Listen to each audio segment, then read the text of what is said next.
Ons is almal baie deeglik bewus van die sondeval in Genesis 3 en ons is baie deeglik bewus van die straf op die sondeval. Ons ken dit baie goed. Maar is ons bewus van hoeveel genade daar alreeds in die eerste paar hoofstukke van Genesis aan die mens bewys word? Ek is Roan Kombrink, verbonde aan die AP Kerk in Orania, en ek wil vir ons 'n reeksie doen oor die genade wat ons vind reeds in die eerste paar hoofstukke van Genesis. Vandag wil ek vir ons saam lees uit Genesis 2, paar gedeeltetjies, paar verse. Genesis 2 vers 25, en dan ook Genesis 3 vers 7 en vers 21. Genesis 2 vers 25 lyk so bietjie na eintlik 'n nagedagte. Dit lyk na so 'n weggooi opmerking wat sommer net terloops gemaak is, maar dit is baie belangriker as wat ons besef. Genesis 2 vers 25, en hulle was albei naak, die mens en sy vrou, maar hulle het al nie geskaam nie. En dan kry ons 'n verwysing in Genesis 3 vers 7 wat vir ons wys op hoe belangrik hierdie opmerking van Genesis 2 vers 25 was, want dis die eerste inligting wat ons kry van die mens na die sondeval. Genesis 3 vers 7, toe gaan albei se oë oop, en hulle word gewaar dat hulle naak is, en hulle het vyeblare aan mekaar gewerk, en vir hulle skorte gemaak. En dan Genesis 3, nadat die Here beskryf het wat die straf is op die sondeval, vir die slang, vir die mens en vir die vrou. En dan kom ons in Genesis 3 vers 21, en die Here God het vir die mens en sy vrou rokke van vel gemaak, en hulle dit aangetrek. Daar's iets besonders daarin om te besef dat die mens aanvanklik geen skaamte gehad het nie, omdat daar geen sonde was nie. Voor die sondeval het Adam en Eva hulle nie nodig gehad om hulle te skaam oor enigiets, want daar was niks om oor skaam te kry nie. Daar was geen sonde nie. Maar onmiddellik na die sondeval besef hulle dat hulle sondige wesens is met 'n sondige natuur, en hulle voel die behoefte om hulle self te bedek.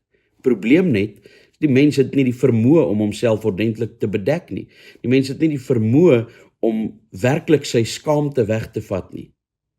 En die bedekking wat die mens dan probeer om homself mee te bedek, is nie voldoende nie.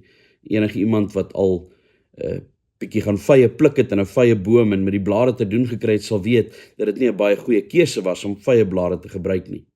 En dan kom die Here in Genesis 3 in vers 21, nadat hy die straf op die sondeval aangekondig het, en hy sê vir hulle, julle kan daai vye blare uittrek, ek maak vir julle rokke van vel. En daarmee word die mens bedek, maar die implikasie daarvan is, dit beteken dat 'n dier moes sterf. Iets moes sterf, dalk meer as een dier moes sterf, om die mens te kan bedek. En die Here verskaf die beter bedekking. Die Here verskaf die voldoende bedekking.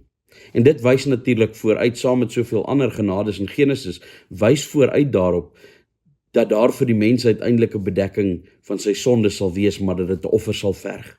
Die offer is natuurlik die Here Jesus Christus. En uiteindelik sluit dit dan aan in die Nuwe Testament daarby dat Paulus in Efesiërs kom, en as hy praat van bekering, dan sê hy dit is om die ou mens af te lê, die ou klere uit te trek en julle te beklee met die nuwe mens. Om oordek te word met dit wat nuut gemaak is in Christus.